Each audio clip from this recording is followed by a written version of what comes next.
Hoofnuus vanaand, ad hoc komiteelede is woedend nadat die private ondersoeker Paul O'Sullivan sy getuienis self kortknip. Die Departement van Buitelandse Sake bevestig dat 2 Suid-Afrikaners sterf in Rusland wat glo gelok is om in die oorlog te veg.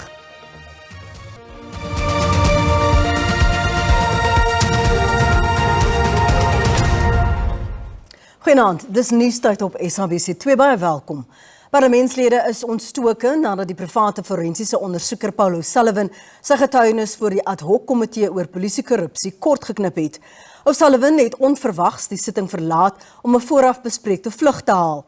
LPs beskuldig hom van minagting van die parlement en ondermyning van die ad hoc komitee. LPs het O'Sullivan ondervra oor internasionale misdaadsyndikaate toe hy skielik vertrek het. I have not been involved in any crime syndicates of any nature whatsoever. And that unfortunately is that, I have reached a point now, Chairman, where I have to go. No, Chair, he's not going to leave. He's not going to leave. She's going to ask her questions. He's not going to leave. If he leaves here, he's walking out. He's not going to leave until you release him. He's walking out of Parliament. Yes. Chair, he cannot be allowed. He's doing the same thing with Patoy. You can't leave here. We are appearing before us. Unfortunately, I made it We don't clear. care about your flight. Thank you. You're not being released here. You must be arrested. We'll open a case now. Pardon? We'll open a case now. This man must not be allowed to go. Lede van die komitee was woedend. His behavior honestly and truly borders on racism and white supremacy, where he thinks that he does not have to account to anybody. And it goes to the heart of the issues that we've been raising with him to say, how have you infiltrated our criminal justice system? How do you extort senior generals of the SAPS? It's contempt of Parliament, and that is an offence, and we do hope that the Speaker acts on this, not like how she ignored when he was insulting or sending threatening messages to witnesses. So he's at the airport now, so by now she should have sent her lawyers to court to file papers. So when he lands there in Joburg, if that's where he's landing, he must get arrested. Met O'Sullivans getuienis kortgeknip, het die opvolggetuienis van die voormalige waarnemende nasionale polisiekommissaris Gomotso Phahlane aan die beurt gekom. Phahlane het aanvanklik aangedui dat hy nie vrae gaan beantwoord oor sy onsuksesvolle poging in die arbeidshof om sy afdanking uit die polisiediens onregmatig te verklaar nie. Die arbeidshof het vroeër van dese maand bevindings van 'n bemiddelaar oor die saak bekragtig. Volgens die bemiddelaar het Phahlane doelbewus ongeruimthede veroorsaak wat gelei het tot vrugtelose polisieuitgawes van meer as R24 miljoen. In respect of the Labour Court judgment, I am not prepared to answer a single question on that. LPs was nie tevrede hiermee nie. What kind of attitude is that? Let's start on a proper footing, Chair. We are going to ask questions. What it is relevant to him might not be relevant to me. And he can't tell me which question to ask. He can't tell the evidence leader which question to ask. So he's not going to write his own examination. If General Phahlane wants to gag us from asking such kind of things, then it means there is no reason for us to be here with him.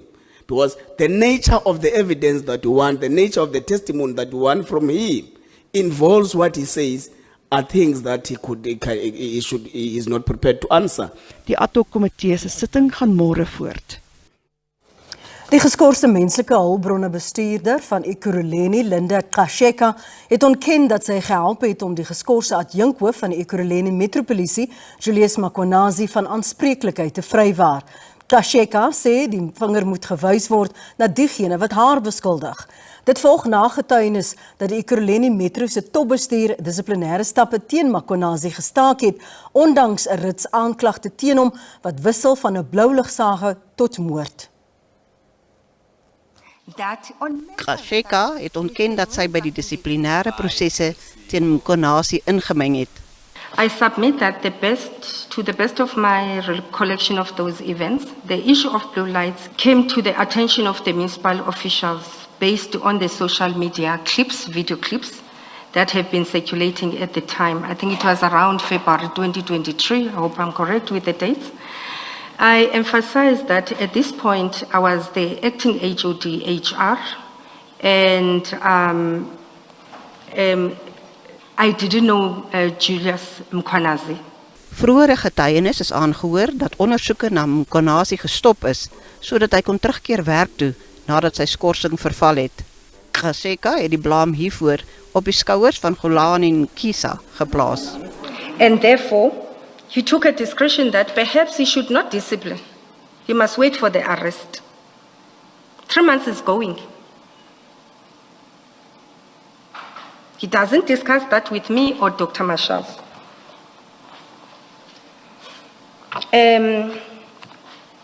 So he decided at that point in time he's not going to proceed with the disciplinary, waiting for that arrest.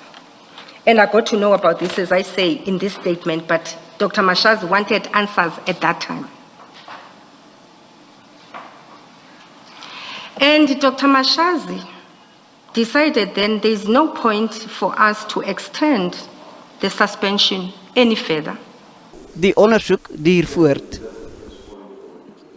Boere in landelike gebiede sal van die eerste wees wat die enstof teen bekkenklouseer ontvang. President Cyril Ramaphosa het tydens die opening van die Huis van Tradisionele Khoisan-leiers in die parlement se versekering gegee dat landelike gebiede nie misgekyk sal word nie. 1 miljoen dosisse van die enstof het verlede week in die land aangekom en nog 5 miljoen dosisse word binnekort verwag. Die president het landelike gemeenskapsboere verseker dat hul bydra tot die landbousektor van groot waarde is. We will use the vaccination process to ensure that communal and small-scale farmers have access to them. And in fact, where FMD has sort of shown its eruption in communal areas, that is where we are going to focus first. In other words, we want to focus on communal areas, and thereafter we will then go and focus on your dairy farms as well as in your feedlots and then the rest of the national head. Ander brandpunt kwessies wat moet aandag kry is erkenning, grondgebied en die reg op minerale hulpbronne. We've been fighting for our place in the sun in this new government. You can even tell by the manner in which this house is constituted. The pomp and ceremony which accompanies the opening of the National Assembly is very much different from what has happened today. My history tells me that before was any government in South Africa, this country was led by the very same kings and traditional leaders, whom it is said today we don't deserve to own our own minerals. What a shame. The demand that has been communicated here is clear. That is, the government partnership must move from promises to action and proof. We have said it clear that over 31 years, we are still not happy. A number of promises had been made, but when it comes to proof and action, things are not matching. Hlabisa het ook 'n beroep op die tradisionele leiers gedoen om die regering te ondersteun in sy pogings om onwettige inisiasieskole te sluit. Zelene Merrington, SAK nuus, Parlement. Enstowwe teen bekkenklouseer is in Gauteng en KwaZulu-Natal beskikbaar gemaak in 'n volgehoue stryd teen die siekte. In Gauteng het die getal besmette gevalle tot 228 gestyg sedert verlede maand. Meer as 2000 diere in die provinsie is besmet. In KwaZulu-Natal is 200 000 dosisse van die enstof uit Argentinië toegedien. Private veeartse dien die inentings toe wat na raming R500 miljoen sal kos. Duisende troppe veediere is van kant gemaak in KwaZulu-Natal, wat 'n rampspoedige finansiële slag is vir boere. Boere in gebiede wat die ergste getref is soos Ladysmith, Newcastle, Bergville en Pietermaritzburg gaan langer moet wag vir die enstof teen die SAT3 variant. Die departement hoop dat die SAT3-enstof binne 'n week beskikbaar sal wees. This vaccine, this particular one that we're going to be using now, we've never used it in South Africa, so we are compelled as scientists to do some field tests on the vaccine efficacy. So we are equal to the task of keeping the blood samples for that surveillance. In Gauteng het gevalle van back and closure tot meer as 228 gestyg. Vaccination teams are being deployed simultaneously across the Randfontein, Germiston and Tshwane state veterinary areas. Our approach to the vaccination drive is risk-based and data-driven, prioritizing infected farms that are located near buffalo populations, as well as newly diagnosed outbreaks with active transmission. Our focus is also on communal grazing areas and dairy farms which are located in close proximity to confirmed cases.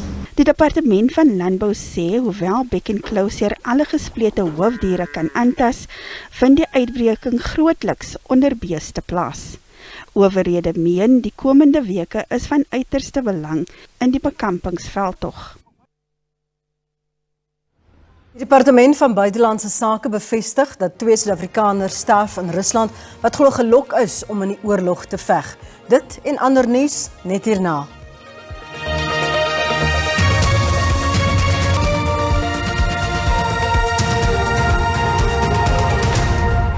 Ons gaan voort met die bulletin.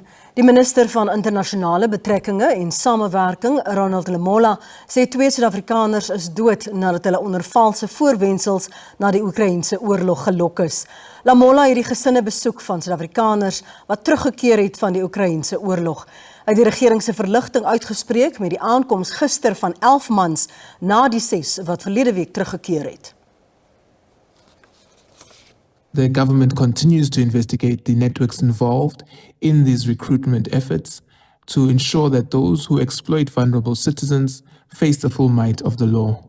Separate to the above-mentioned 17, the South African government has been informed that 2 South Africans not linked to the 17 lost their lives on the front lines and their families have been informed. Voormalige werkers van Ikapa Minerals sê hulle is op moedverloorse vlakte na die besluit om vir likwidasie aansoek te doen. Die myn het nie gister hulle salarisse betaal nie, ten spyte daarvan dat werkers vroeër die week salarisadviesstrokies ontvang het. 'n Groep werkers het hoopvol buite die perseel gewag op duidelikheid. Intussen die reddingspoging steeds voort om die 5 myners na die oppervlak te bring wat reeds 10 dae ondergronds vasgekeer is. Hier heers 'n sombere atmosfeer hier by Ikapa, 'n myn se joint shaft. Die mynwerkers wat hier rond staan sê hulle is nie gister betaal nie en hulle weet nie wat die pad vorentoe is nie en hulle hoop om spoedig van die myn te hoor. No, we didn't get paid. The only thing that they did on Monday, they gave us pay slips. Then we were hoping, okay, it's fine. When you get pay slip, which means you're gonna get paid. So we didn't get paid. I'm broke. I don't have money. I have to pay rent. I have to buy groceries. Pay school fees. Now everything is stopped. Debit orders are bouncing back. We were not told earlier that this is going to happen. We find ourselves in this situation, of which now there's a meeting that currently taking place, whereby we only asked our payments so that we can get paid. We pay the rents, we pay the debt that we have. Currently, we can't express our feelings, and there's nothing that we can do. Die vakbond Nomsa en Kimberley het werkers en rolspelers uitgenooi na 'n massavergadering Sondag waar hulle hopelik antwoorde op hul vrae sal kry. Keith Suyster, SABC Nuus, Kimberley. Die Zulu koning, Misuzulu Zwelithini, het belanghebbendes gevra om alles in hulle vermoë te doen om Tongaat Jule te red. Zwelithini het met verteenwoordigers van die Vision Groep, die Suikerriet-kwekersvereniging van Suid-Afrika en vakbonde in Tongati noord van Durban gepraat. Die Vision Groep wat Tongaat Jule se skuldlaslewer van 11,7 miljard rand oorgeneem het en deel was van 'n mislukte verkoopsooreenkoms, het maatreëls voorgestel om die voorlopige likwidasie te voorkom. Die koning het sy kommer uitgespreek oor die minstens 15.000 afleggings wat sal volg, sou die suikerreus ondergaan. Opkomende boere, kleinskaalse boere en huishoudings sal die swaarste getref word. I do worry about my people's jobs, the household. the well-being of the province. You know, when you look at Hewlett, Tongat Hewlett, you look at a population of just the same as Toyota in the South Coast, which those are our biggest investments in the province, likewise in the country, and they need to be safeguarded. Die proses om die 134 jaar oue maatskappy te red het in 2022 begin. Dit het gevolg na onreëlmatige audits wat tot 'n verlies van 12 miljard rand gelei het. Sake reddingspraktisyns het om voorlopige likwidasie aansoek gedoen nadat die spertyd om 'n reddingsplan ooreenkoms te bereik verstryk het. Die aansoek word môre in die Durbanse Hooggeregshof aangehoor.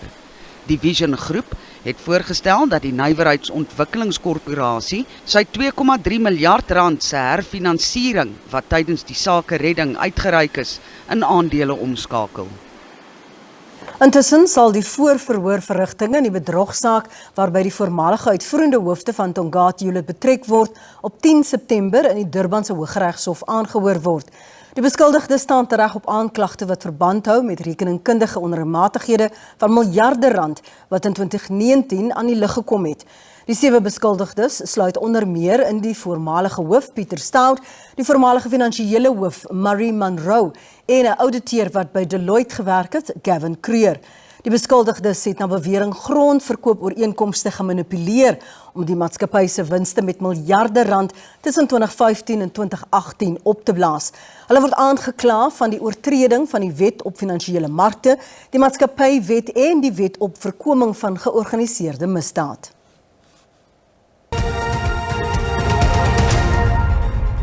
En nou vir die markaanwysers, soos om 5:00 vanmiddag toe die JSE gesluit het.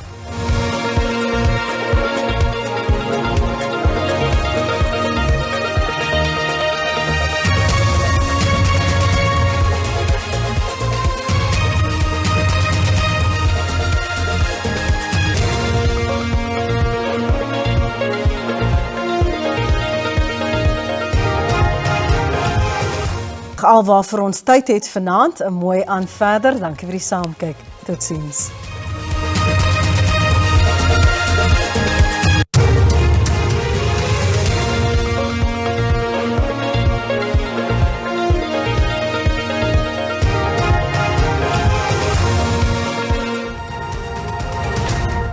Dis tyd vir weer. Goeienaand, welkom. Kom ons kyk na ons weervooruitsigte vir vandag en môre. Vir vandag 'n 30% kans vir reën. Dit strek al die pad van die noordelike dele tot en met die suidelike dele van die land. Dan is daar ook 'n 60% kans vir reën in die suidoostelike en suidwestelike dele van die Oos-Kaap. Vir môre is daar miskolle wat verwag word môreoggend en sien langs die Plateaurand. Dan is daar ook 'n 60% kans vir reën in dele van Limpopo, Noordwes, Gauteng, Mpumalanga en dan ook in dele van KwaZulu-Natal. Vir môre is daar 'n geel vlak 2 waarskuwing uitgereik vir ewige donderbuie wat verwag word in dele van Limpopo, Noordwes, Gauteng, Mpumalanga en dan ook in dele van KwaZulu-Natal. Kom ons kyk nou na ons minimum en maksimum temperature in Gauteng. Enkele buie en donderbuie, Pretoria 18-29 en dan Johannesburg en Springs het albei 'n maksimum van 27. In Limpopo verspreide buie en donderbuie, Tabazimbi 16-31, Bella 18-30 en Mokopane 'n minimum van 21 en 'n maksimum van 31. Mpumalanga, Carolina maksimum van 26, Standerton 16-27 en Mashishing dan 'n maksimum van 27. KwaZulu-Natal, Kokstad 14-19, Pietermaritzburg 'n maksimum van 20 en Durban 'n maksimum van 26. In Oos-Kaap koel in die provinsie Graaff-Reinet 13-27, Oos-London 18-24 en KwaNodjoli het dan 'n minimum van 13 en 'n maksimum van 26. Sonnig in gedeeltes van die Wes-Kaap, Klein Willem, maksimum van 32, Riversdal 12-27 en Mossel Bay dan 'n maksimum van 22. Noord-Kaap sonnig in Springbok met 'n maksimum van 31, Appington 16-34 en De Aar 12-29. Vrystaat, enkele buie en donderbuie, Welkom 15-32. Bethlehem 1129 en Sasolburg het 'n maksimum van 30. Ten slotte Noordwes, Ottosdal maksimum van 32 en Taung het dan 'n maksimum van 33. Dit is dan al van my en die weerdiens. 'n rustige aand verder.